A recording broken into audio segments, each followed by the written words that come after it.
Hi everyone, hope you're all right. Hope you've got through the week. I know it's been a bit rainy, a bit wet where I am, and I think for most of you as well. I've seen a couple of comments so far, pretty much saying that. So what I'm doing is getting wet on the inside. One of these broadside, lovely strong bitter by Adnams, 6.3%. If they'd love to sponsor me, I'd gladly accept that and have a couple of these every week as my fee. That would be nice. I can dream, can't I? But yeah, it's been a horrible week, which has kind of given me some inspiration to make a life today. I've been racking my brains today, thinking, what shall I do? What shall I talk about? I had a few ideas, but I thought I'd go for this one. But yeah, well, might as well go for it. Then, haven't we? Fighting the weather again, as it's now going to be winter on the way, and we're going to get this more often.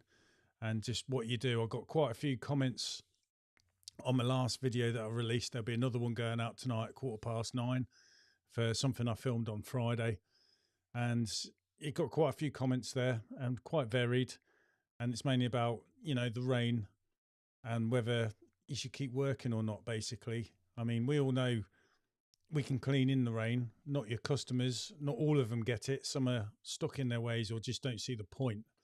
And you've got to try and win them over. You're either going to do it straight away or it's going to be something you've got to build on in time and they'll get there. And we can talk all about that really and our experiences we've had with that. And you get some people that are just dead certain no's, aren't they?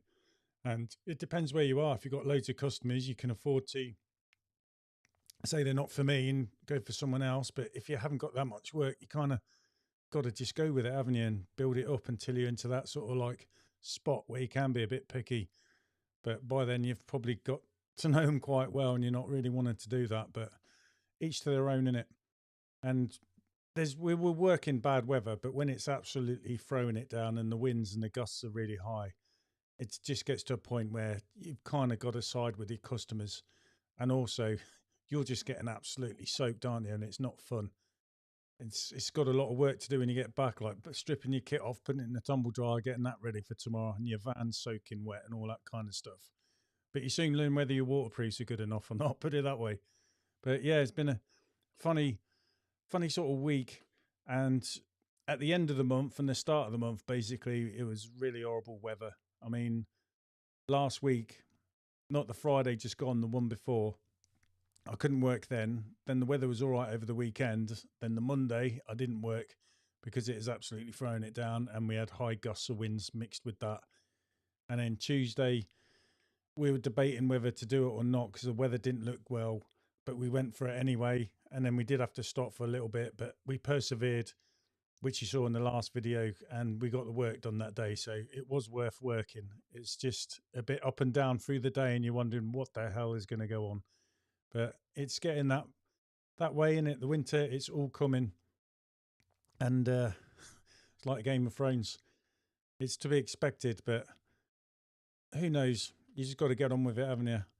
I mean, it didn't help last month that I had a few things go wrong with me tyres. I needed new wheels on my van. There's a couple of bits of kit I had to replace. That kind of like wiped out any profit that I had built. And then you get hit with this bad weather at the start of the month. And when you lose a couple of days at the beginning of the month, you sort of like sweat it a bit, don't you? Because it's a long way to go to get to the end of the month. Whereas if you've had a good month and it's like the last few days of the month, you tend to, yeah, okay, I've got what I've needed in the bank. It's just how it is. So keeps life interesting, doesn't it? But anyway, I'll go on to some of the comments because a few more have come in if I can find the right button. Right, Matt, you all right, mate? He's just saying basically the weather's looking bad here this week as well. And I must admit, today when I took the dogs out early and the wind was getting up, I was thinking, what is this week going to be like in terms of weather? And you've kind of confirmed what I was thinking. I haven't looked at the weather yet. I'll look at it for tomorrow, and that's about as far as I'm going to go because things change, don't they? Okay, the window washer saying hi all to everyone. Hi, mate. Thanks for coming in. And what have you said here? You've said, found the freezing weather has caused real headaches the last couple of years. Yeah. And when I first started about 6 years ago, it was the beast from the east hit. But I was kind of laughing because I was seeing the comments on the forums and that, and on like on Facebook pages. and the groups where people are moaning about the weather and how it's going to knock them back. But because I didn't have much work, it didn't really affect me. I could easily catch up. But when you're busy, how can you catch up when every day's just full? But that's a nice spot to be in as well, isn't it? I found, yeah, I've guessed what you meant, mate. Don't worry about it. You should see me typing. I can't even spell. That's why I'm a window cleaner, I suppose. But yeah, the weather, it kind of dictate. I can't see, you can't even talk, let alone spell. It dictates to you what you can do, doesn't it? And everyone's got different methods. You've probably seen in some of my other videos in regards with wind, where I live, because I'm quite rural, and I think if you're in a town, it can be a bit different. Um, but what we found is when the gusts are around 30 miles an hour, that's where I start to really question whether I should be out working or not. And that's just going off the wind, not with the rain or anything else. And then, so what I do is I get up in the morning when I know this has been forecast, and I look around at the trees in my garden and out the front and go outside, and I kind of assess the situation and try and see if what's happening outside is matching up with what the weather forecast is telling me right now is. So I can kind of gauge how accurate the weather is at the time. So I can work out from there how the rest of the day is going to be with what's forecast, if that kind of makes sense. Now, if it's damp, I verge across onto the side of yes, even if the gusts are above 30 miles an hour, say up to about 35. Because my thinking is with all the damp, all the dust and grits being held down on the ground and the wind's not throwing it up on your wet windows that you've cleaned, so they're going to dry spotty. If it was dry, then I'd start to verge on the no. So basically 30 miles an hour on a dry day. And if the gusts are very often rather than just once in a while, then I lean towards the no. If it's wet, I say yes, because I give myself that 5 mile an hour buffer, so up to 35 miles an hour, if that makes sense. And then, like I said, the other thing I try and assess is, are the gusts of winds lasting for a long time and quite constant, or are they few and far between? And so therefore they're not going to really be a problem. And that kind of edges me towards yes as well. Or no, if it's the other way around. But when it comes to the rain, obviously torrential rain, I'm going to get soaked in that. And normally when you've got torrential rain, you're going to have high winds anyway. So once you're wet and the wind, you've got the wind chill, you're going to be freezing cold. And it's not nice having a squelchy arse when you sit in the van all the time, is it? And you know your cab in your van's going to be ruined. So what are you gaining really? Especially when you know probably in your head that day, some of your customers are going to say, and probably rightly know in them conditions, no. So it's not worth the hassle. And then what I find is the next day when it's all right, you can't do a full round and catch up on half a day. So you might as well really drawn the line by some points early in the morning. So you've made that decision, let your customers know, and then just think, right, I'm at home now. I'm not working. I can make phone calls, looking to or asking about buying kit or filling around. So mainly what I'm trying to say is a lot of the times I'm fixing stuff that's wrong with my van, I'm doing it in gale winds in the rain, getting a wet arse that way. But that's how I use my time, as long as you're productive. What I do hate doing is when I'm sitting in the van waiting for a break in the weather, because at that time I'm sat there, I'm thinking I could be getting on with something instead of being sat here in the van waiting for a break in the weather. At the end of the day, whatever you choose is a gamble, isn't it? That's the whole thing. And it's risk versus reward. And that's one thing we got taught in the military, basically. Is the risk worth it? Yes, do it. No, don't do it. Simple as. But everyone has their own different methods. And you know, you can get belting torrential rain, couldn't you? Perhaps for the first couple of hours in the day, and then all of a sudden it just stops and the sun comes out. So you kind of got one eye on your weather app, one eye up in the sky, trying to work out, do they marry up, and then getting a gut feeling how you think the day's going to go. And because we're out in the weather all day, you kind of like get a rough feeling of how the weather's been going anyway. But it's not an easy thing to do. And it's not nice. I absolutely, don't get me wrong, I absolutely hate when I lose a day's work. I don't like it because it puts me behind in the schedule, and I like to be on time, but that's really rare to do in our job. You're at least a day or two out, aren't you, in a month? And longer for your 8-weekers, especially in the winter. But I absolutely really hate it. I know your customers understand anyway, and they know you're fairly regular, so they're kind of cool with it, really. but I just hate it. The schedule runs my life. That's what squeegee is. That's my calendar. And I hate not working. Plus, you know, you're not earning money and you rarely have a fortune in the bank when you're being self-employed, because you've got to be everywhere, haven't you? You've got to work, you've got to do your invoicing, you're trying to fix things. Everyone wants to come out and speak to you, and people come out asking for the quotes, and all you want to do is clean a window and get on with the next one because you want to keep on time with your schedule and all that. So yeah, it's not nice. The only good thing is with bad weather, people don't generally come out and speak to you in torrential rain, do they? So that's the other thing. When the weather's good and the sun's out, a lot of people tend to, the ones who are retired and that, you know what I mean, they like to see you, like to have a chat. I don't mind speaking either, and it's too flipping hot sometimes, but you're always wary of the time, aren't you? But when you've got the longer days, you kind of like let that slip a little bit, as long as it's not too late when you get home. But there's pros and cons with everything. I mean, I've even not worked sometimes because one time it was the hottest day of the year, and it was on a day where I went to Coningsby, and Coningsby happened to be the hottest place in the UK, and it was over 40 degrees Celsius. So I'm glad we didn't travel all that way saying, yeah, we'll get a day's work in. I just said, no, stay at home. It was just too hot. Sorry, just going back to some of the comments again. Dawn Window Cleaning saying self-employment, yeah, wet weather, illness, holidays, I wish, van and equipment, insurance, etc. There's a lot of things we've got to cover, isn't there? And like you're saying, you're not getting sick pay unless you're getting enough money in to cover that. You don't really get holiday. I don't, because you know, if you get on a holiday, your schedule, that's what I hate, goes back. You have to get ahead, but at some point everyone knows you've got to take a holiday, but barely can't afford that anyway, because there's always stuff going wrong.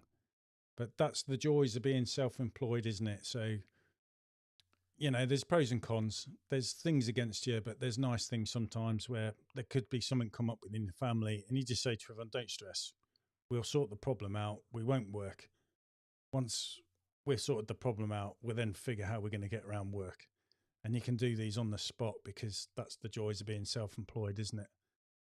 But the other thing about being self-employed, I think, for people who don't understand this, where they think you can take time off. So if you've had a really good month, say, in your head, you could make up any excuse that's wrong with your van and just throw a sicky day in, couldn't you? But you know, our mindset is not like that, because you're not making millions being a window cleaner. But you always know there's something in the future is going to go wrong. So you want to build the pot up for when that goes wrong. There's always something. So you always want to work. Or that's the way I am anyway. And I expect everyone else is pretty much the same. The window washer saying, I think sometimes customers appreciate an early message to say, keep your gate locked. It doesn't help us financially, but it means their property is secure. Now, that's a very good point you brought up there, because on the day where I couldn't work on the Monday, a Friday, then I didn't work on a Monday, and I sent the messages out, and then we went for it on the Tuesday. I had a couple of customers actually come out and just said, when I saw the weather this morning, I didn't actually think you were going to come out. But I do appreciate the messages you send me. And I thought it was the message we send the night before that we're coming round. But then they were saying, it's nice to hear from you when you say you're not coming round, because I know don't have to wait in all day for when you turn up. I can, like you say, just make the place secure, and they can get on the bus and get out and about downtown or whatever it is they need to do, rather than, because they don't want to miss you, because some people like to see you, don't they, and hand you the money over. And that's the way they are. They like to be there, even though you say you don't have to be. And yeah, so that's a good point there, mate. And like you say, they appreciate it. That's why I like to draw a line in the morning, normally by 9 o'clock, whether I'm working or not, make the decision, and then I go for it. Because if I find if it's any later that and I decide I'm going to work, it's really hard to get your days working. And so 9 o'clock's my cut off, really, and it's either yes or no. That's the way I am. I suppose everyone's, got their own ideas and is different. Dawn Window Cleaning saying, ideas for rain, gutters, or maybe a list of indoor window customers, maybe like the inside of conservatories and that. That's what a lot of people do, and that's another good one. I mean, I've had a gutter day last Friday, and you do kind of wish that would have fell in on the days where it's really windy. But for me, when the inquiries come in for gutters, we try and load them up on a whole day. So it's all been organised between the different customers. So it's kind of on a set day, so I can't really change it. But it wouldn't hurt, would it, to send a message saying, because of the rain, would it be possible to come round today, despite it being like late notice? And you might get lucky, you might not. The only problem I find on the day is you might get two say yes and one say no, and then it kind of scuppers your plans. But yeah, it'd be good to have things lined up where you can do like working indoors and conservatory, especially if it's an indoor conservatory, because they take a while, don't they? And your customers will be loving that because they know it's coming and it's been pre-planned. You've come up with the agreed price, so hopefully they've got the money sat there waiting for you as well. So yeah, that would be a good idea to have a backup plan like that. Definitely, like you say, frees up the day later, doesn't it, from when the weather is good, so you can sort of like catch up. Adorn, I've done that one. Sorry. Yep, that's me. Not watching what I'm doing. But again, yeah, really good point there, mate. So I'm just gonna have a sip of this.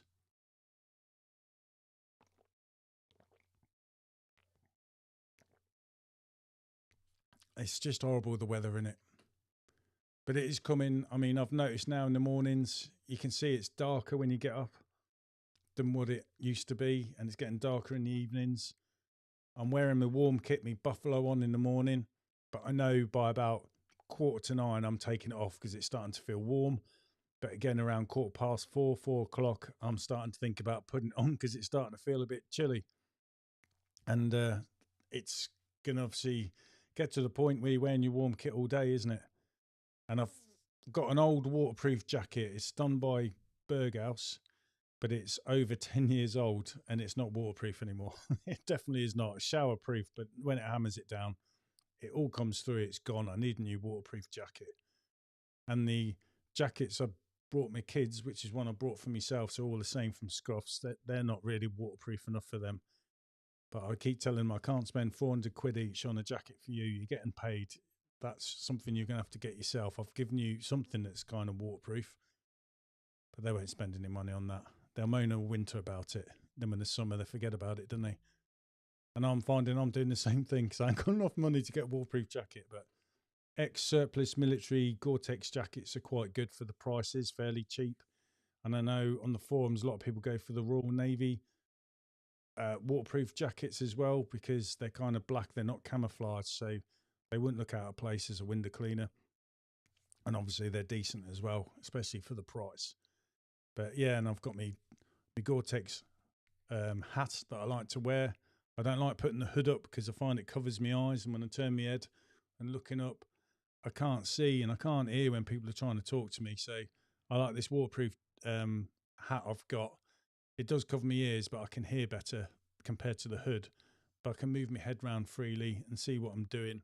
I just look like Deputy Dog, but I don't care. It keeps me warm and keeps me dry, except for my jacket. And what I find with your Gore-Tex jackets anyway, the water's going to run down them. And if you ain't got waterproof trousers, that's how you get a wet arse. It just gets wet there. So when it's really honkering it down, I've got waterproof trousers, but by then my trousers are already wet, so I don't bother putting them on. And when it's just light rain, there's no point really because just too much clothing getting too hot. But and again, when it's really heavy, should you be working? Excuse me. I know a lot of my customers, they just don't see the point. But some of them, a lot of my customers do understand though that you've got to feed your family, so they are aware you are going to work when the weather's not the best. But I think it's taken the mick a bit. That's just me personally. When, like I say, the gusts are around 30 miles an hour and above, and it's absolutely like torrential rain, it's not really doing them any favours, is it?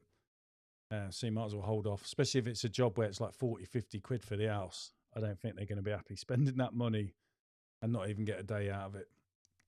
I won't see the point. Matt's just saying, just sorted a new jacket today. What do you get, mate? Thing is, you got it ready for winter, haven't you? So I'm jealous. I've got to sort something out. I'm going to have to. But it's been a bit hard. Last month, I was doing well, but then I had the problems going on with me tyres and stuff. And yeah, it's a bit tight. But I managed to pay everyone and get in the bank what I need to cover me running costs for this month. I just need to build that pot up. And I want to really build the pot up because I want a hot water system big time.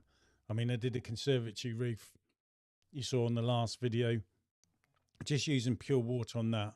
And I find giving it a bit of a soak, it just helps. And while you're cleaning other bits, it's soaking in other areas and it comes off. But I can see that's where a hot water system would just glide through that, no problems whatsoever. So that's what I'm after. Oh, sorry, bearskin storm jacket. I've heard of that. When you say bearskin, I keep thinking of the bearskins the guards wear. But yeah, I have heard of a bearskin storm jacket. I'll have a look at that online, mate. Ah, you're right, Gary. Just popping in to say, oh, cheers, mate. Thank you. I've been wondering how you've been as well. And I've sorted out my Google business as well. It was to close my old one and then get a new one. It took a while because they saw it as being duplicated. So basically, I had to, I forgot what you call it now, dispute it, which was no problem. And I've got the new one up and running. And I was actually funny today looking stuff on YouTube to do with your Google business page and that, and like how to get them links so you can put them in follow up emails or texts, which is like you've suggested to build up the reviews. So on the Google page, when you rank, what Gary's pointing out to me is even though I've got a website, if you got your Google business page, that's two places on the first page where you want to rank when people do a search on Google. And plus, I've got things like Nextdoor and Facebook go up there. So basically, you could be in the first four, and then people are gonna see when they capture it, looking in your local area for you, and puts you above there, above other people who haven't sorted out SEO and that. So yeah, I've sorted out my business page, mate. Hope you've been all right as well, and the weather hasn't messed you about. Blimey, 60% off pre-order, so you won't be seeing it for a couple of weeks. Hopefully, it won't be bad for a couple of weeks then, innit? But if it is, I'm going to be getting soaking wet as well anyway, because my jacket's not that waterproof. So I got a cat now. I don't know if you can hear him, but he's meowing. He's old and he wants feeding. Pretty much like me. But 60% off, mate. That's a good steal, that is. And I think bearskin's obviously, is that something new? And obviously, I've heard of it, so it must be a good make and everything. But wow, 60% off. I'll maybe have a look for that. I mean, I like proper outdoor clothing because obviously I used to be a soldier and stuff, and the issued stuff was all right. It's good for its job and getting worn and tattered and that. But when you buy civvy stuff, obviously you're paying a lot of money for it, but it is good stuff, the old hill whinging stuff. So that's why I love my buffalo jacket. That is absolutely awesome to throw on, and it keeps me protected from the wind and it keeps me dry. Not dry, but nice and warm. But it still works when it's wet, basically. And if there's a break in the weather, your body heat's going to start drying out that material as well, which is a Brucey bonus if it's like that for when you walk in the door and get home rather than to try and dry it out. But that's something I love. I love me buffalo. Absolutely love it. Matt's just saying his £15 Lidl jacket will have to last a bit longer. You're laughing about £15. You see on them TikTok shops, don't you? I've been seeing the jackets there for like £15 and thinking, right, maybe I'll get that as a stop measure. Surely if it's a little bit better than what I've got. But for £15, it ain't going to be awesome, is it? But you never know. Hi, Shane. Thanks for tuning in, mate. Keep up the great work. Love the videos. Cheers. Thank you. It's nice to get comments like that because I don't really know what I'm doing. I just try and film stuff as I'm working. It's a bit hard to think what would be interesting or how to throw it in, especially as you're making it up through the day. You haven't got a real clear plan. You're just getting shots, try and put it together and just see how the day pans out, really. And hopefully it makes a video that people don't mind watching. But at the same time, I don't want it to slow down me working because I've got Matthew and Sophie working. And if I'm pouncing around trying to think where to put a camera and that, it's going to annoy them, isn't it? So I tend to try and speed up working so I can do that sort of stuff. But it keeps me on my toes. And there's a lot of people, isn't there? I suppose it's got more popular, I think, where people are doing this sort of thing. And especially amongst like window cleaners, you've got people cleaning roofs. Sid Partridge, I watched him when he had about 50 subscribers. And I liked watching his videos anyway. And look where he is now, But I think it can be a lonely job sometimes, especially if you're by yourself. So when you're doing something like that, it kind of feels like someone's with you, if you get what I mean. And you've got your mind thinking about other stuff rather than the same thing all the time. And I think it is good. And people just like to know what other people are doing, don't they? We all like to know what other people are doing, not necessarily to copy, but kind of get a feel where you're at with someone else. And if you're kind of like doing the same things as each other, not obviously everything, it makes you feel a bit better about yourself as well. That you figured something out yourself and you're doing the same thing as someone else, sort of thing. And other YouTube videos I like anyway is Gary Eats. I love watching them. If you don't, look up Gary Eats and obviously Rate My Takeaway as well. And I like beard versus food, obviously. And I like watching them. I don't think I'll do well on food challenges. And I don't know about reviewing foods because it's busy, and at least when it's just you and it's raining, there's just a camera outside, everyone's inside, and you just cleaning the window in the rain. Oh, what's going on there? Press the wrong button, obviously. But yeah, cheers. Thanks, Jane. I'll keep them coming. I keep sort of like, if everyone likes the day in the life ones, it's something I can do, isn't it, each week? I try and do one a week anyway, and it's something I can do while I'm working. I know if I'm thinking of something to do as a like training one, I think that would slow me right down if he's trying to talk about a specific part of a job like a window or the gutters. I was going to make one on Friday purely about, I thought, a house clean and a gutter, but I just thought, no, I'll do the whole day because I just knew I'd lose too much time. So I just seen your comment, Shane. Right, you're just starting out as you've been made redundant with no notice last month. Jesus Christ. Well, if that's much cut for you, mate, this guy here, Matt, start getting in touch with him. You'll cleaner windows, because he was kind of something similar, got made redundant. And within a short time, he's got himself doing really well. And he's on one of my lives where he volunteered as well to come on and do an interview. So that's new to me as well. And that's really good. And I'd like to do more of them, at least once a month. But it's a bit hard to sort out, but I will try and sort another one out. But yeah, look at Matt's story, mate, honestly, and get in touch with Matt. And I'm hoping you've got some type of redundancy pay so that while you're starting out, you've got something to kind of help tide you through, if that makes sense. I know with the redundancy pay, it's not actually that much, is it? And it all depends how long you've been with the firm and what you get. But just go for it. And I bet you it'll probably end up being the best thing that's happened to you. I left the military because it was time served. So I left and I set myself up as a window cleaner. And in a short space of time, you're probably talking, I'd say, 2 years. It got to the point where it was good. And I could bring my wife on board and get her to leave her job. She was a carer. And I said I could pay her the same money instead of her working nights. But then COVID hit and she had to stay at home to homeschool some of the kids. And then it kind of grew a bit more because Matthew come on board. Now my daughter's on board. My wife does a lot of the admin. So we can clean. She goes out doing quotes. So we're not being slowed down, if that makes sense. So it's good. And it will work. Just don't sweat it too much. It will build up over time. But work's not always going to come and find you.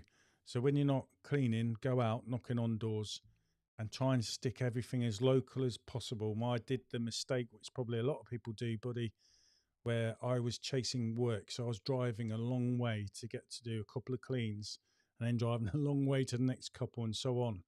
But I had no choice. It's the only way I could chase the money. But it got to the bit where I was overstretched and I couldn't take more people on, and I could see where it was good in a way because you make mistakes. That's how you're going to learn.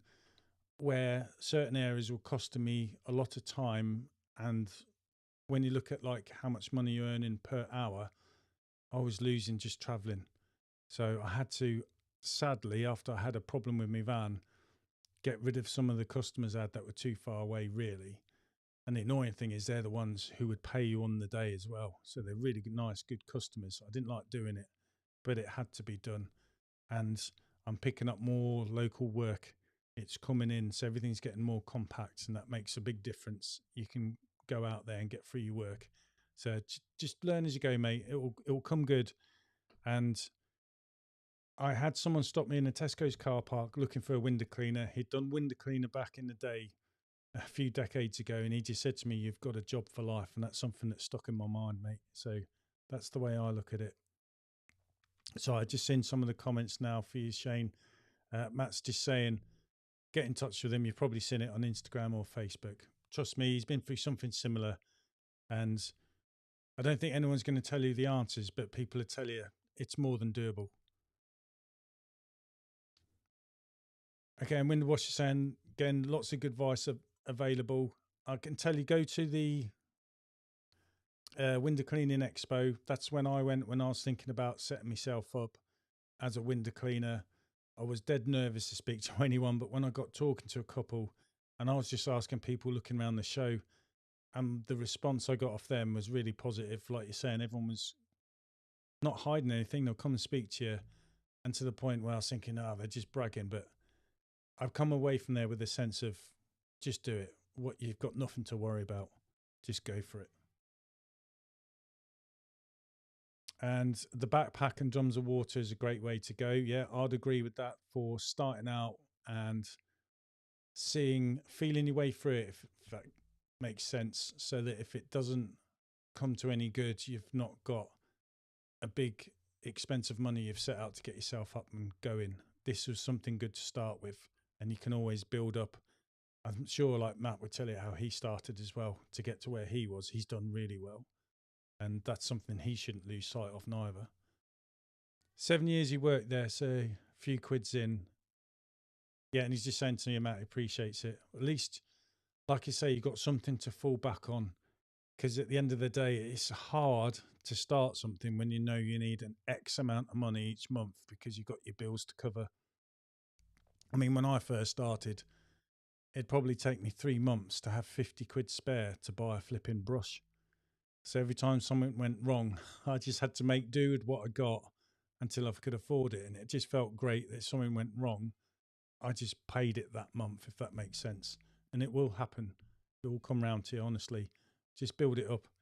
And the thing I like, it just reminds me of being a paper boy, being a window cleaner, except you're doing your paper round all day. And you're going out, different houses, speaking to different people. And some people really like to get to speak to someone. So they're nice. It's good to see you, and I love it. Dawn's just saying, started a few rounds in different locations, initially sub work with other window cleaners for experience. That's a good idea. And money while you build up likely will pass you work as well. Yeah, all networking, isn't it? I mean, there's a guy I went to once. I did a job for an old lady. She wanted me to do a gutter clear. It was a terraced house as well. So it was a ball ache to get round the back. And I just had ladders then. So I was going up, and then I noticed there was a bit of the gutter wasn't right. I know most people would mastic it back in, but I didn't want to do that. And I didn't have the kit neither, and probably wouldn't even have a flipping clue at that time. So I went to someone, and he basically repairs gutters. I asked him some advice. He gave me an offcut and told me what to do, and I went for the lady and did it. And it should, in my heart, I knew I shouldn't have done it, but also in my heart, I'm glad I did, because she would have probably paid someone a lot of money for that. I didn't charge next to nothing because I wouldn't know how to charge. And basically, because I didn't have a full day's work, taking 2 hours out of my time or whatever it would have been to go running around to a shop to buy the part, to go home to get some tools, to go up and then try and swap bits around, fix it, cut it, put it all in for her, was no big deal at the end of the day. But from that now, if there's work he's doing, because basically he's a supplier for, it's called Fixings and Plastics in Wisbeach, by the way. And obviously he does windows as well, doors, but all the guttering, fascias and soffits. But he's a shop where they supply it all as well. So they get tradesmen coming in buying it, but he does all that as well. So basically, when he's doing a job where he's replacing, say, someone's fascias or gutters, I would probably say, he'll get me, once he's removed the gutters, I turn up and wash down the fascias and soffits for the customer. And then when he puts the gutters back on, it all looks brand new. So it's all come from there just because I popped in the shop and spoke to him. So yeah, you build up a network with people, and that's the way to do it. Never be scared to ask. Mostly they will pay 100 to 120 a day, although they'll work you hard. So encourage you to find your own work. That's feel like when you're subbing out to get experience. At the end of the day, mate, you just do what you've got to do to feed your family.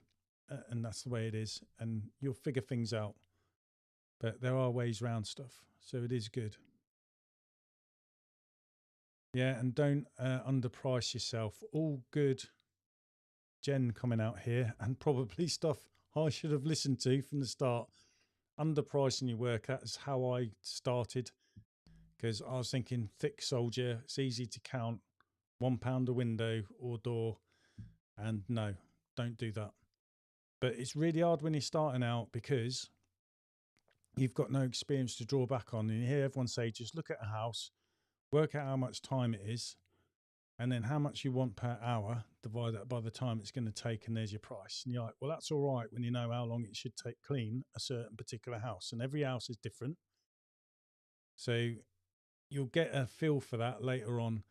I just found coming up with a price in my head per window or per door, and then I add a little bit on if the access is going to be a problem, that sort of thing. And you'll just work out, just analyze what you're doing, work out your own structure. And when you found it, stick with it and then adapt to it as time goes on. And don't be scared to change your price neither. I mean, I have done it where I've gone the other way on some houses when I started because I was charging too much, I felt anyway. But your good customers will tell you if you're underpricing as well. You'll figure it out. It's I think everyone forgets it's not easy. And you know, I mean, there's a lot of things I've got to do better. Recently as well, Shane, mate, people on here have been telling me where, and on my videos, where I've been going wrong in terms of how long it takes to clean a window because I was over cleaning. And you'll probably find you'll do that at the start because if you've not done this before or used water fed pole before, it takes a while to get your head round it because you want to walk away knowing it's clean. And you'll think to your head, how can I be quicker? I'm taking too long. But eventually the confidence will come and you'll work out. And every window is different, sort of like for different windows, there's different situations. But basically, all I tell my kids is just look at it and clean it till it's clean. That's it. I was over cleaning. And now I've changed and listened to advice I've got off here. I've sped up. I wouldn't say I'm the quickest, no way. But compared to how I was, I'm getting through my work a lot easier.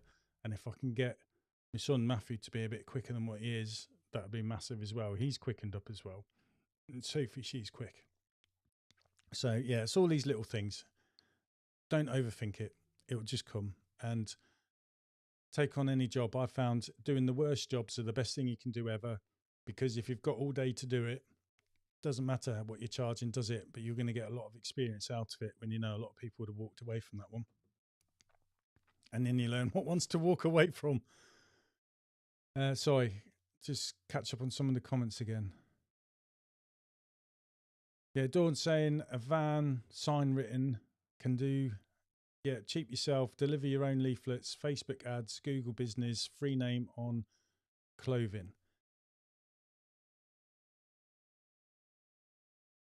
Yeah, that's for me. When I got a van, the first thing I did, a couple of days after it got installed, I got it sign written straight away. So before I even started window cleaning, I had a sign written van, and obviously I brought my kit. I got a business loan.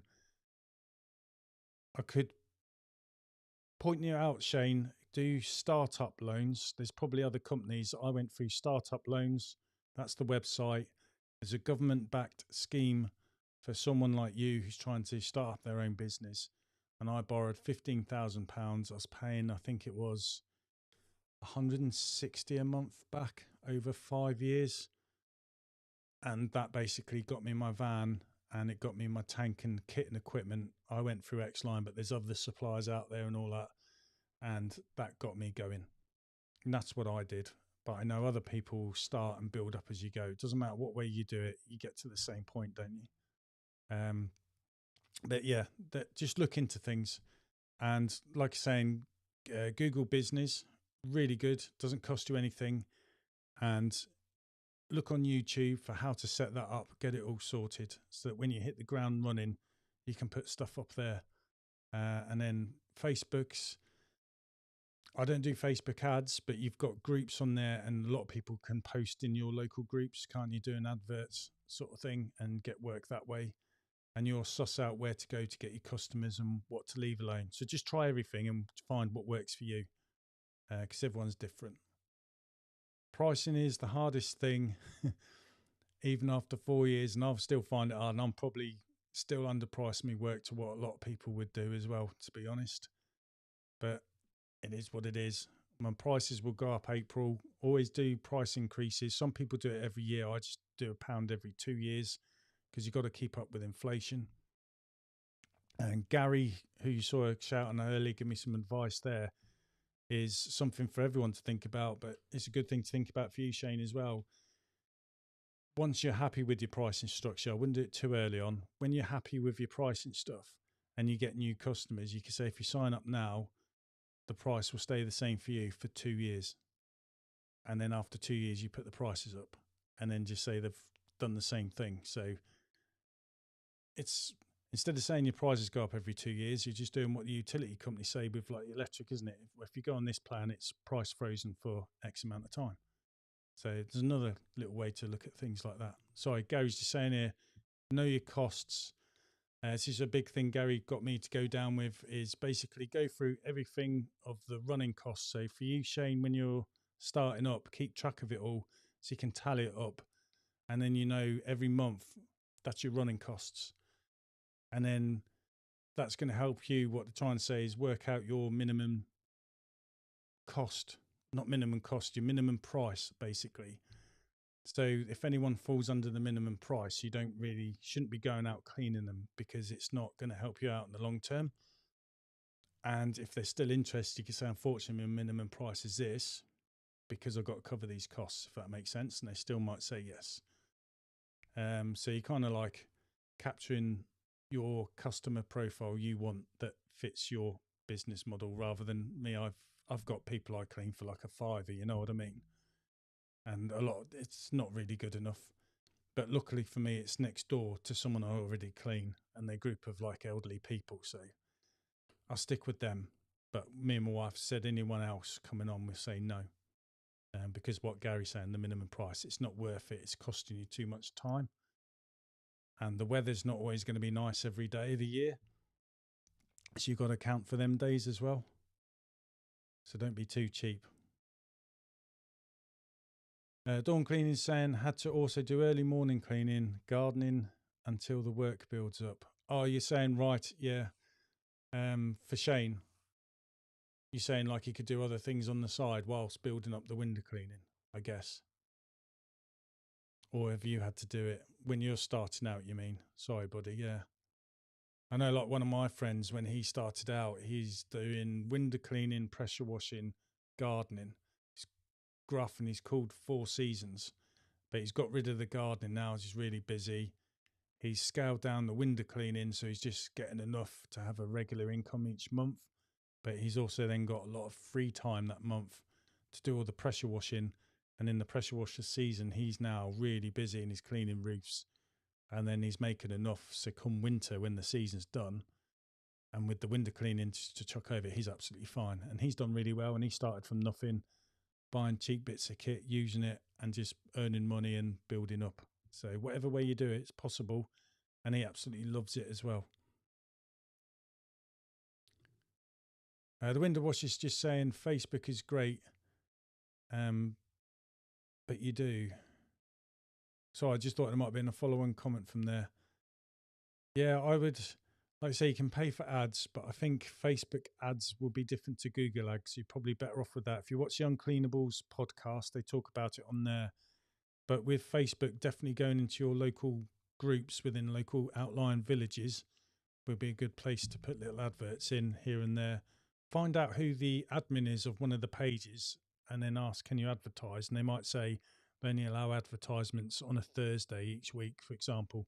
So you're not spamming them. and they could be absolutely fine. I cleaned someone who runs like the village Facebook group for her place, and she's always telling me to put loads on there as well. Um, but yeah, it's good to time people that way, mate.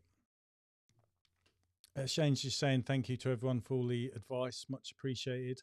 We'll probably come thick and fast, mate, but just be a sponge, absorb everything, and just work out what works for you. Just always jot everything you're doing, track everything so you know where it's leading to and what's good, what's not. Door and window cleaners saying don't limit to just windows. Yeah, you got to clears, clean conservatories, secondhand gear on Facebook all the time where you can buy stuff off to get yourself started. And he's got a vac screw fix put on the side inlet, 100 quid, cleaned many gutters successfully with that as well. So yeah, there's lots of stuff out there. Always research. And that's one thing I looked at when I was setting up. I was looking obviously for water-fed poles straight away. I was looking at window cleaning websites to see what the services they were doing, and that's when I noticed they were doing gutter clears. And then I could see they do, well, at the time I could only use a ladder and Pro Gutter tools. They're really good, and a pole, because you can put the Pro Gutter on the pole to reach, slide the pole basically. Where you can't put a ladder, you can reach it with a pole. So if there's a conservatory in the way, just put your ladder near the conservatory, use your pole with the Pro Gutter tool on it to reach across to the bits you couldn't reach from putting your ladder there, and you can drag the stuff to you and then put it in a bucket. But with your window cleaning set up with your poles and your brushes, where you can reach, can't you, and clean the outside, the gutters, the fascias and the soffits, and you've got the water. But you can use tap water, not pure water. Just look on YouTube and ask anyone on here. They'll give you lots of advice, mate. And just look in, try things, work out what works, what doesn't. And like they're saying, you can get the kit on Facebook. You'll find there'll be a lot of people selling kits because their business idea has not worked because it's not as easy as what they thought it was going to be.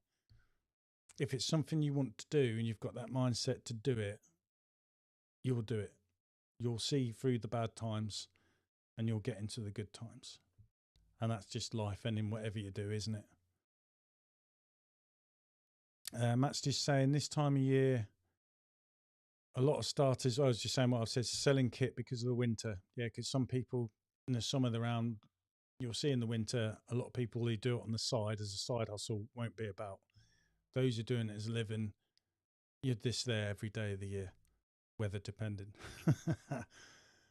But yeah, you can get some good kit on there, like you're saying, second hand.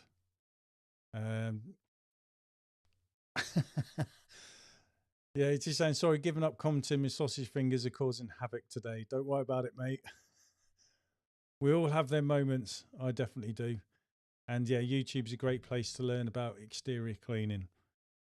Yeah, just look around. I mean, as well, if you're going to go water-fed pole, Shane, I'd still look at doing traditional because it's a way where you can clean possibly indoor windows with. But there are other ways of doing it that are going to be quicker than doing traditional. Matt's got on one of his videos where he's done it, and I like using spray. I can't talk, and I haven't got sausage fingers at the moment. Spray and cloth. So I use something called Bright, spelled Brite, made by a company called Clover, and that's really good for indoors. And I use a microfiber cloth. What if you look on the traditional side of doing stuff, they'd call a seal cloth. I use that to do the initial clean on the windows, and then I have what they'd call a detailing cloth, and I use that to polish the glass after. And that Bright stuff just makes that job so much easier, and it smells nice, which is weird for a bloke to say as well. So people know you've been using it, and all my customers know I've cleaned the windows basically. Luckily for me, I don't have too many indoors ones. It's mainly elderly customers who can no longer do that sort of thing, and they'll use me to do it.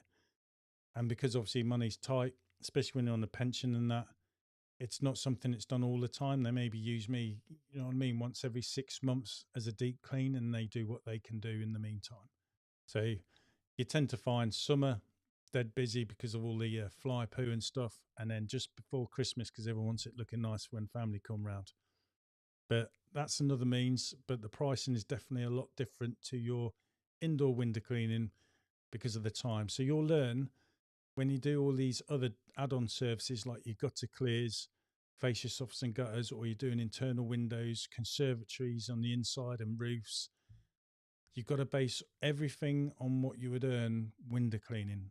Because if you're earning less than what you'd be window cleaning and you're doing something that's taking a lot more work, it's not worth it. So at the very minimum, what you could earn in an hour, say, on cleaning a house, it's got to be roughly the same for all the other jobs. At the very minimum, preferably more, because you're going to be doing harder work. But again, play around with things, you'll work it out and you'll know what to stay clear of. It's just easier if you can get away with sticking with windows. And Gary told me that, and he's absolutely right as well. I mean, I was thinking about it last Friday. I did some gutter clear jobs, and some of them are back breaking work, and you're getting good money, but you somehow feel at the end of the day you could earn the same cleaning windows, but it's less taxing on your body. And you're jumping around, but it's nice to mix it up. I don't mind it. Right, sorry. Adornment's many practical things to learn, but customer service is something you need to be aware of. Very good point. If you get a phone call, call straight back. Do much communication through WhatsApp. Again, a quick response. That's an excellent thing to come up, because some of my customers use. Sorry, what did you say it was? I've got Snapchat on my head for some reason. And I think the reason why I've got that is because you can put them filters on. I've seen them on WhatsApp. Yeah. One of my customers loves WhatsApp. He always gets me through there, because it gets me, I see a notification on my phone in green and I'm looking in the messages, but it was in WhatsApp. And Snapchat is where you can get them filters on. You see people on YouTube, water their mouth and they make each other laugh. That's what's on my head. And things I watch. And customer service. If someone's getting in touch with you, it's good to get back as soon as possible. Even if you can't answer the question, you can say, thank you for reaching out to us. I've received your inquiry. I'll get back to you shortly. Then they know that you've received what they've sent you, and then you are going to get back, rather than did he or didn't he, because then they're going to find someone else. You know what it's like when they're trying to find someone and they're desperate. They're going to go around, aren't they? But the biggest thing I would say with like customer service is just be yourself and you'll be fine. Don't worry too much about this or that. Just be yourself, be polite. And like Gary said as well, end it with a handshake as well. It goes a hell of a long way. And always try and get back to your customers, like they're saying, quite quick. So at least they know they've got your response and you're going to get back to them. Because me and my wife work together, I could reply to something, but I'll say I've replied to this. But she's always the one that organises schedules.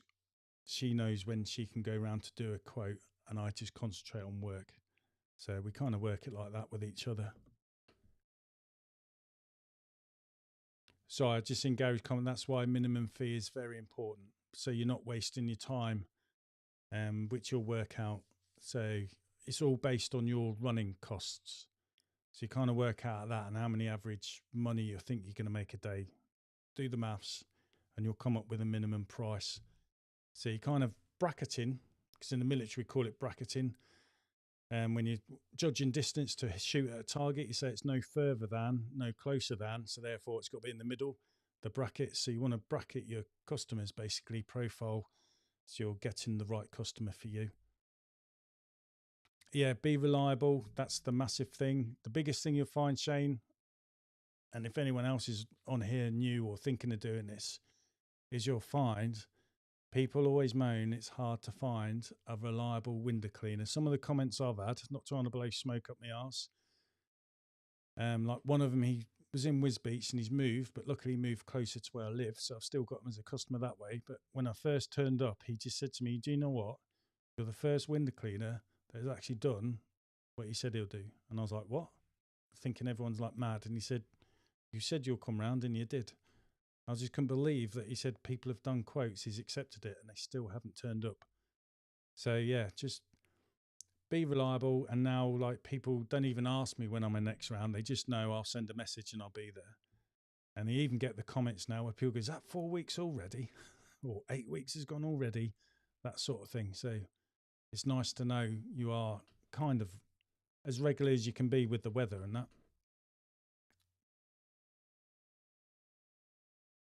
Dawn's just saying, do many quick quotes on WhatsApp. Customers send photos. People have a problem. They can get on the internet and want a quick solution. Yep. So again, Shane, what a lot of people are saying is instead of you running around wasting time doing quotes, you can get people to send you pictures of the window so you can kind of count them that way and look at the size, that sort of stuff. And then when you've got their address, you can look on Google Earth, can't you, on Street View and all that kind of stuff to have the best sussing the area or the house out as you can possible for likely snags, like with access, that sort of thing. Ask the right questions. You'll get the pattern down. I wouldn't worry too much rehearsing what the pattern is in your head. It will come, and then you'll just find, you're getting somewhere when you can just say the same stuff over and over again without having to think. It will just come naturally. But we always find we just get quote in person, but I'm lucky because I can work and my wife can go out doing the quotes. So she arranges a time where she can go and the customer's in, and then my wife will do the quotes because she's worked for me, so she knows how it works. And she can answer any questions and explain how everything works, basically. And, the patter, that sort of thing. It will come, mate. Before you know it, I bet you your wife will be working for you as well. Hi, Ted. Sorry, mate. You probably haven't missed that much, mate. Just talking about the weather like every other English person in the world, or English, Scottish, Irish, Welsh. The weather. It's probably another sign we're getting old, isn't it? Because when you're a kid, you noticed everyone's talking about the weather all the time, and here we are talking about the weather.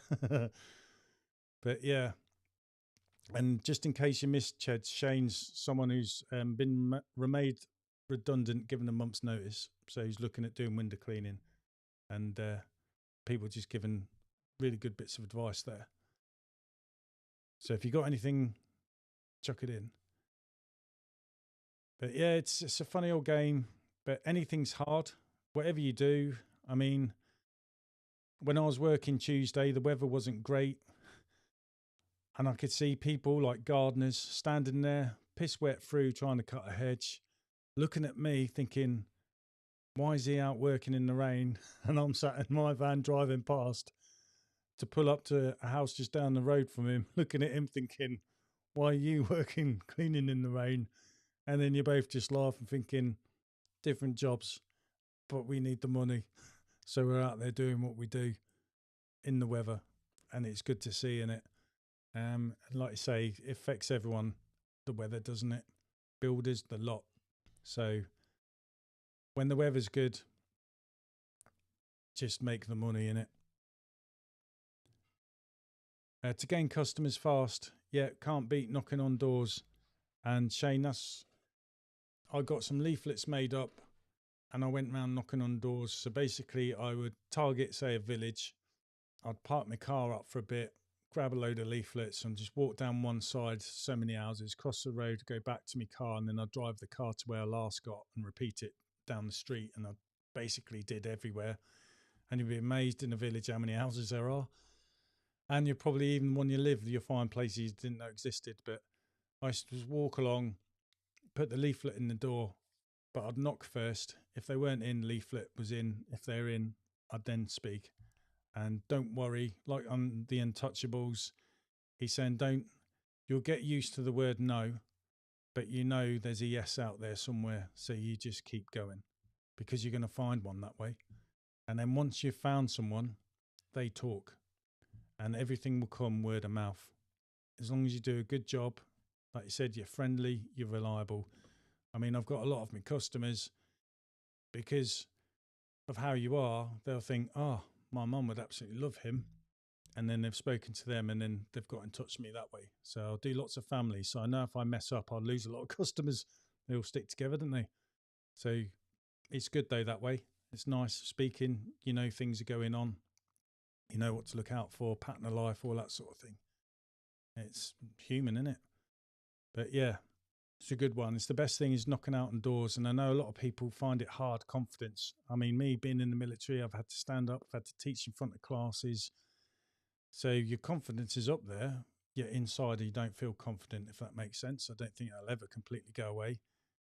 But instead of saying, I'm not doing it, just swallow, push yourself forward. The best way to swim in it, jump in with 2 feet in the deep end. You've got no choice. So just go out, knock on the door, and it will happen. And it is a good way. Just be polite. And the first question I asked was, I just said, I'm starting out a window cleaning business. I'm trying to build around in the area. Have you got a window cleaner? If I said yes, I'd say, sorry for disturbing you. I'd offer a leaflet anyway to say, just in case you change your mind or know of anyone. But if they said no, I said, be dead polite and I'd walk off. But if they're not and they're interested, you'll be amazed. And word of mouth is massive. Wrong button again. Another good thing I did, actually, there's a magazine in my area called Village Voices, and it goes to all the villages around in my area. So it's not just one village. I think it cost me £60 for a year to have an advert, which was the size of a business card. And that's what I just put in my business card. And that got me a lot of jobs.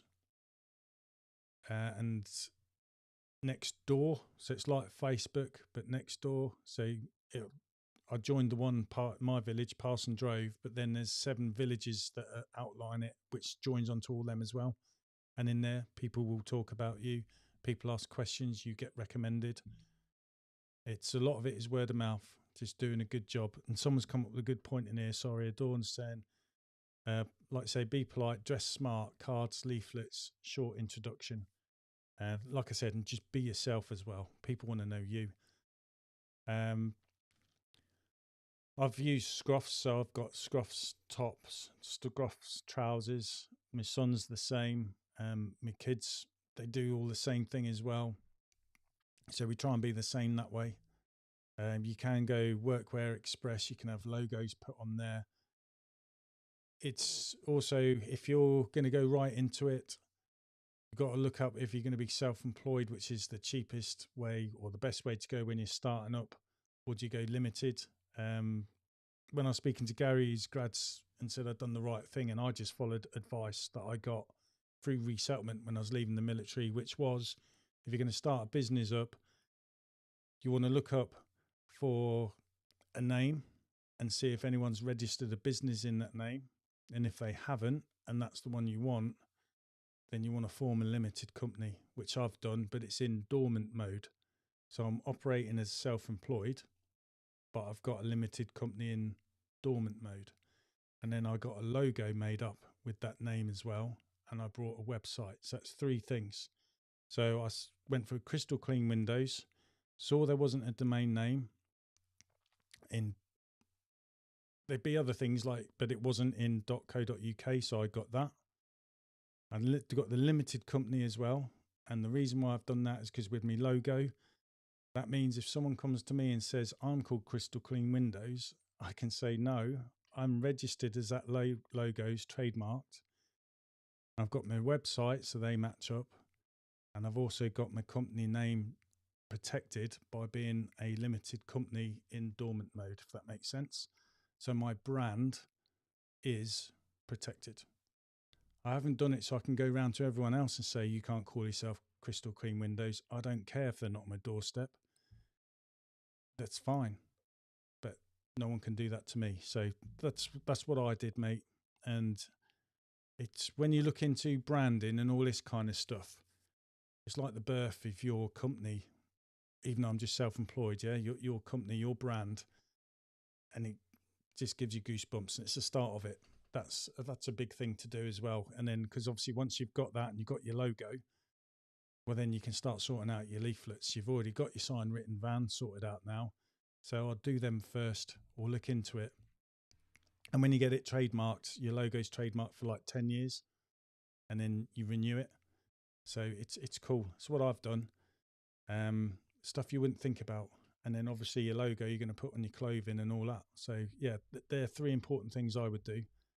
And then obviously you're going to have to do a tax return. A lot of people do it themselves. I don't. I've just gone straight down the route of an accountant. sort of using Zero as a software just because a friend of mine who went self-employed as a mechanic, he used that, so I used it. But just by luck, when I got an accountant, that's what they used was Zero. So they just sign into my account, get all the details, and they work everything out for me. And they're good, but it's something you can do yourself. But obviously, accountant's going to know everything that I don't know. That's for sure. So, and Gary's saying it's a service industry, so door knocking is a great way to build confidence and sell services, and it helped him enormously.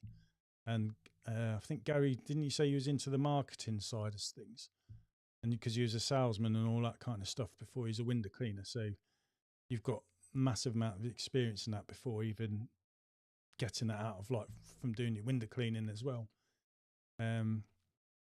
Which is why, like he was telling me, chase up those Google reviews as well. So when they go on your business page, people see things. It just breeds a bit more confidence, doesn't it?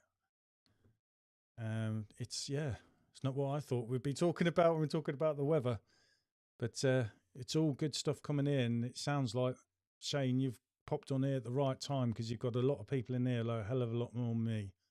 And I would definitely say if I can do it, anyone can do it. I mean, I was thinking about it the other day.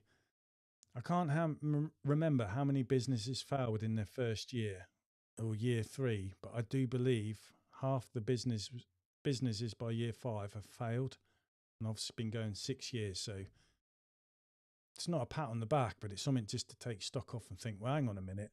I know I've not done everything right, probably underpriced work to start, but I've been through all this, and my van going wrong, my engine needing replacing, all that kind of stuff. I've had all them things thrown at me as well, but I've still managed each month to pay my bills and survive and keep going out doing something I enjoy doing. It could be a lot easier. I'm trying to make it a lot easier and a bit more better. So I'm kind of in line with the successful people, what they're doing. But it's hard. The hardest thing I would say about being self-employed is trying to get the work-life balance bang on, because you're always working. There's a lot of stuff to do behind the scenes, but when it's something you enjoy doing, something you want to make sure tomorrow you can go out and do, you just do what it takes. At some point, it should get easier. But there's that other bit, it keeps chasing more work all the time. That's a bit, I've got to learn to say no sometimes. But in this, customers turn around, people move away, pass away. I've had a few of them this week as well. And so you need new customers coming in. But it's trying to get the right turnover in it. But you just learn as you go. It's good. I'm glad I've done it, that's for sure. So I was just seeing if there's any more comments. Couldn't see any there. But yeah, it's just do it. You'll be fine. Just go for it. And even if you start something and it doesn't evolve into what you want to, it's going to evolve into something else. Or you're going to learn something that's going to help you later on. And if you'd never done it, well, you're not going to learn these things, are you? Just get out there. And look how many houses are being built. Everywhere you look, there's houses being built. So there's going to be more window cleaners needed. I'm seeing now in my areas that I work, there are other window cleaners turning up who I've not seen before. So they're all people starting out, and it doesn't bother me. It's good to see, because I know I've got my customers and they're going to stay my customers. So I haven't got any problems at all when people start saying someone's come around knocking on doors. I would go over and speak to them and introduce myself, and I would try and help them if that's what they needed as well. Because one day they could be passing work to me, or vice versa, or I might have a problem, they'll help me out. We could club, you know what I mean? You don't know, do you? You just be polite. Always try and wave to another window cleaner, say hello, that sort of thing. And you do get to know each other. And it's nice as well to gauge when you think you're doing as good as, say, someone else who looks at the business and that sort of thing. It's like I say, I think that's why we're interested in what everyone else does, not, necessarily to copy, but just try and gauge where you're at. Shane Sorry's just saying, thank you, everyone. Great advice. Got to head off now. No worries, mate. Watch the rest tomorrow. I cut this down into a replay later in the week as well, so all the pauses and faff bits, me pressing the wrong buttons, are cut out, hopefully. Great bunch of people, and he's saying, appreciate 100%. Thank you all. Great community here. It's nice to know it's everyone else on here, mate. They're all good, honestly, and they'll all help you out. And yeah, just do it. That's the only way. Go forward. Standing still, you're going to go nowhere. So Gary's saying 20% fail within the first 2 years, 50% of businesses within 5 years, and after 10 years, more than 65. Wow, have close. So I've got another 4 years to go to break that 65% then. So yeah, little old window cleaner me, eh? But it shows you how tough it is, I suppose. And if you think about it, if you've had a working life like Shane and been made redundant, how many years working have you got really? You know what I mean? So I suppose that comes into it as well, doesn't it? And nothing's easy, is it? But when it's your baby, you just do what you've got to do. You've got to put food on the table for your family, haven't you? That's what it comes down to. How much do you want it? But yeah, interesting facts, isn't it? That could be something to study, I think, to work into why it's like that. I'm surprised that 10 years, 65%. You know, at some point, the business is going to stop anyway, isn't it? Because like nowadays, you know, when you have a family-run business, you don't see many of them about anymore, do you? Because kids go to school, people can move and travel more than they used to years ago. So you're not going to be born in a village and die in your village. You can move away, and people go to university and they want to do stuff. There's like the internet, you can see stuff on YouTube or whatever, and you could see, so you chase after a dream, don't you? Not necessarily going to take on the family business and keep it running, if you get what I mean. So I guess that's why you don't see much family businesses anymore like you used to. I mean, God, look at all the pubs they're closing down now, you know. Plus, no, someone who's like runs the pub in my village is now took on another pub in another village where I do clean, and has asked, do I go that way? And I said yes. So we're going to get them on, and then hopefully, obviously, keep doing a good job.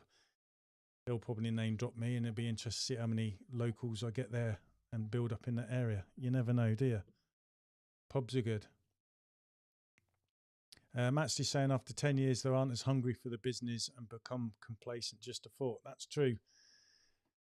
I don't think us window cleaners be complacent though, because we know how hard it can be, don't you? And you just know when it's good, but it can soon knock you down. Be interesting though. And you probably just get knackered out, don't you? Run down because you're on the go all the time.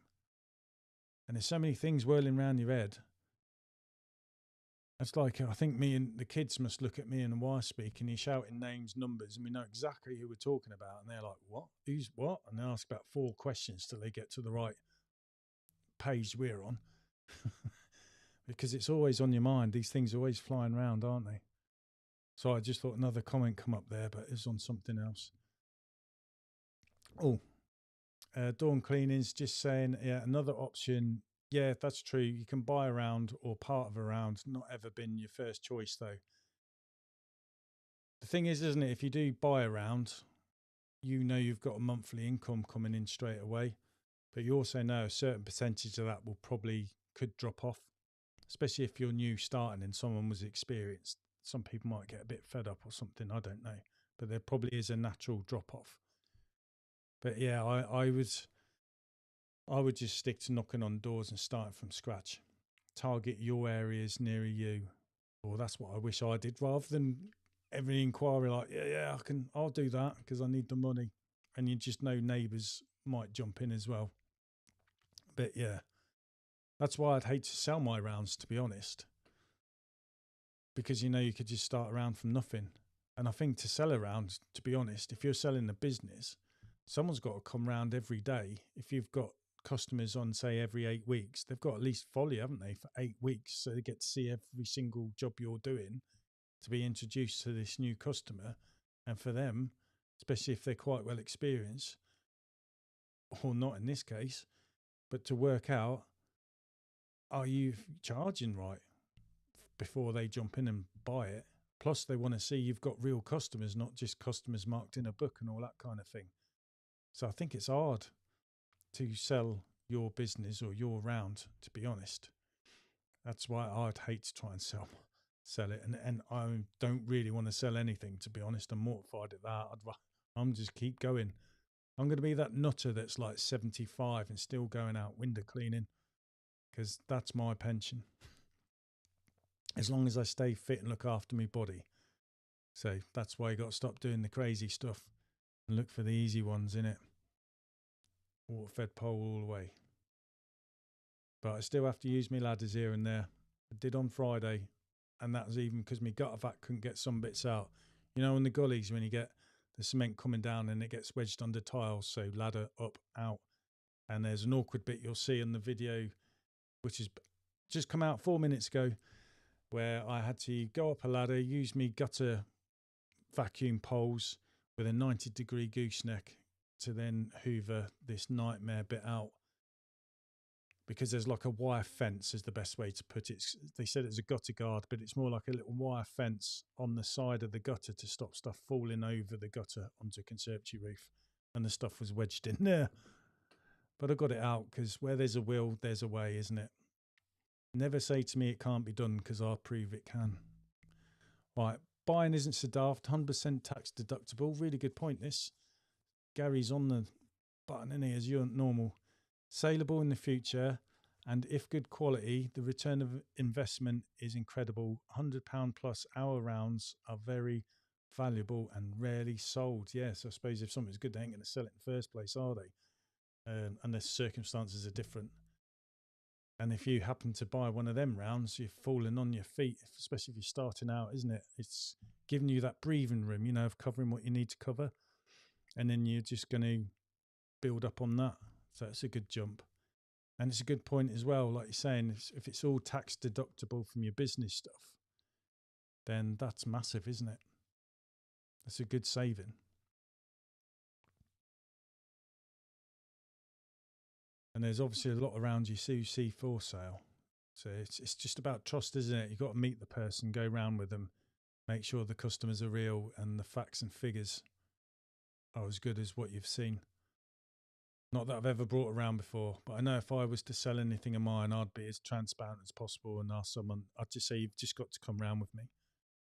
But it must be hard though. If you are a window cleaner going to go and buy around, how can you be cleaning and going round? Someone's around with them, you know what I mean? But I'm sure there's a way around it.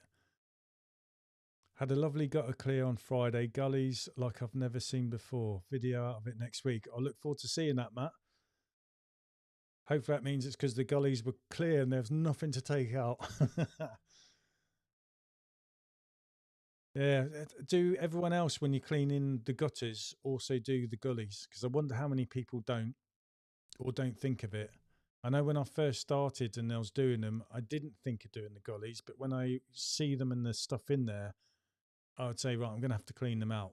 And obviously I hadn't thought of charging it in, but I just did it anyway.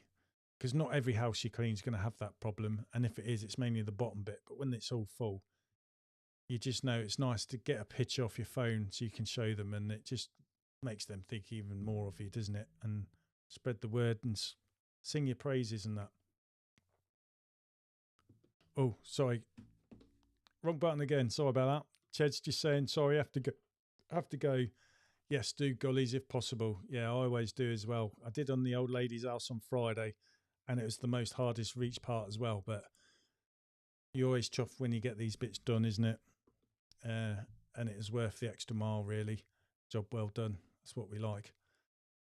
And yeah, like I said, I got a day on Friday, and we finished at 6 o'clock in the evening. So it was longer than what I wanted to, but it was one of them jobs.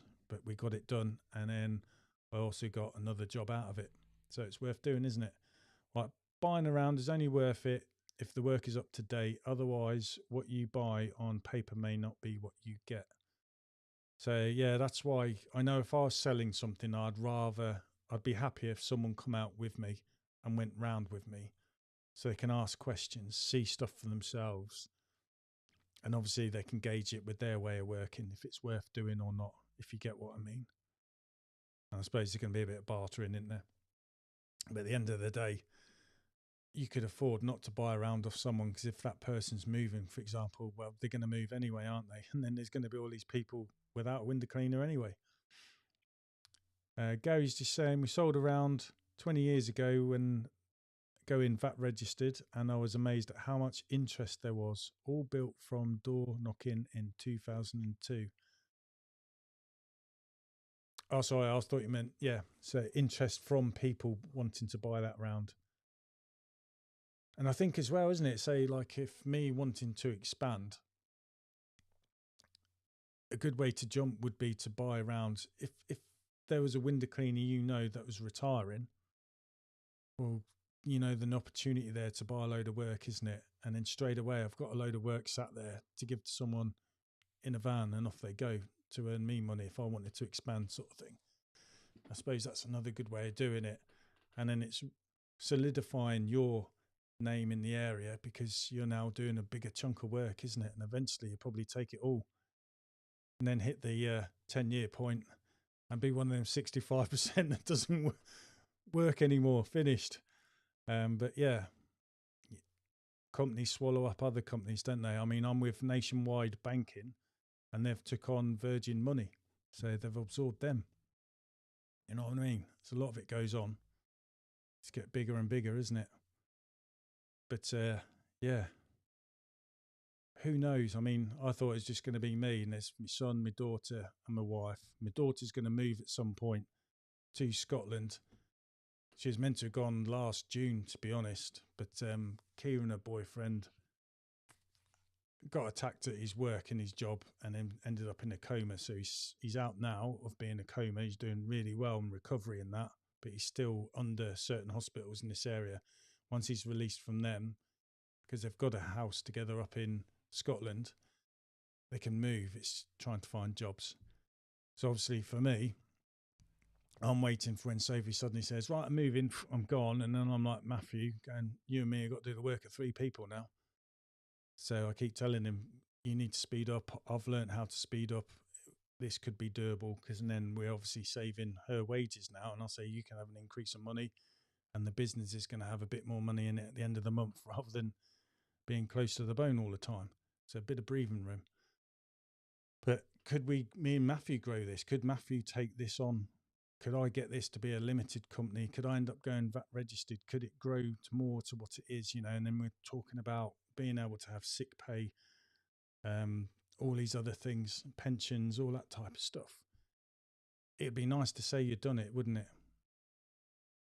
It's certainly something I'm thinking about, but not too much. I'm just dealing with one day at a time and one problem. But yes, that's the area I want to be heading.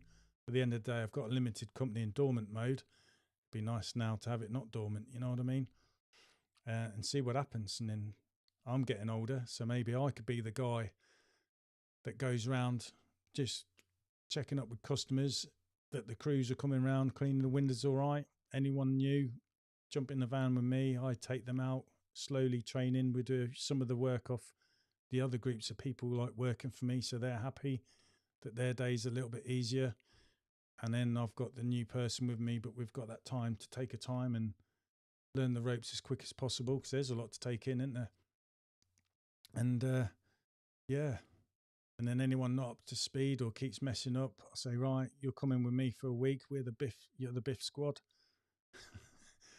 So I make a joke of it and keep people on their toes, you know what I mean? Or rotate people around so they can clean on different vans. And then when you do the full circle, they're doing a week of quoting and then go back round, so everyone gets a little bit of a break. I don't know.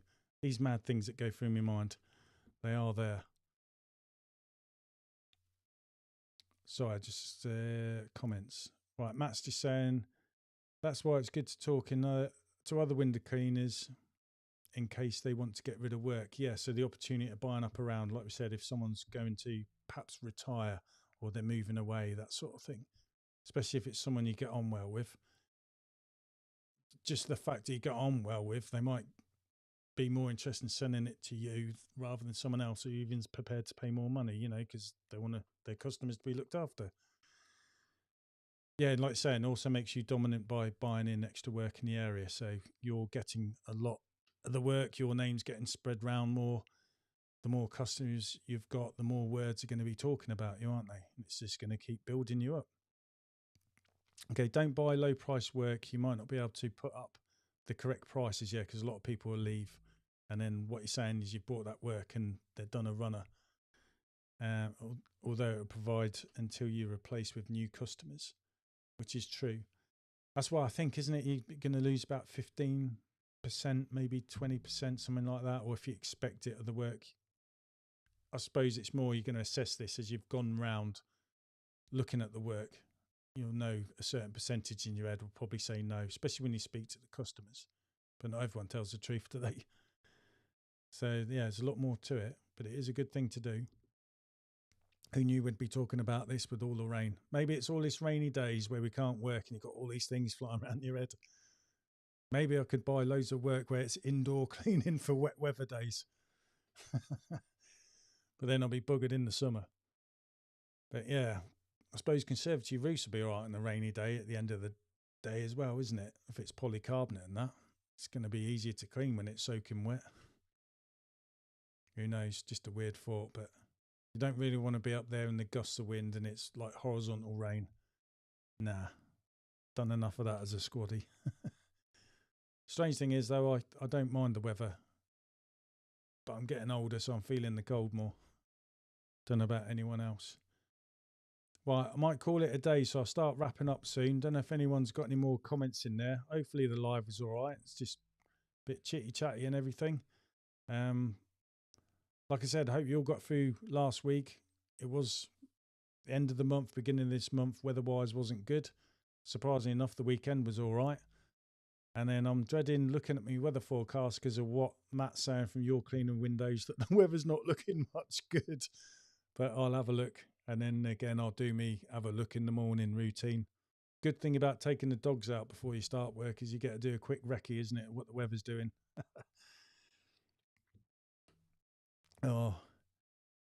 Where have I got to? Sorry, just seeing where the comments are. Right, here we go.